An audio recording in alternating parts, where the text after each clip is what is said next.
বিগত 3 বছর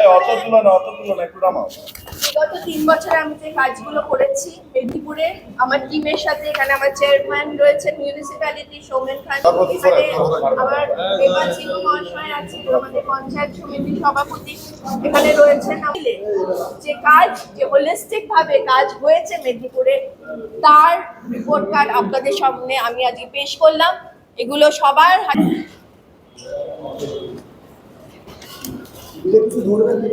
মেদিনীপুর জুড়ে আমার 2টো ব্লক আর 25টি ওয়ার্ডে ধরলাম, কারণ আই বিলিভ যে কাজ যখন করেছি, আপনারা জনপ্রতিনিধি যখন আমাকে বানিয়েছেন, তার হিসেবও দেওয়ার দায়িত্ব করে আমার।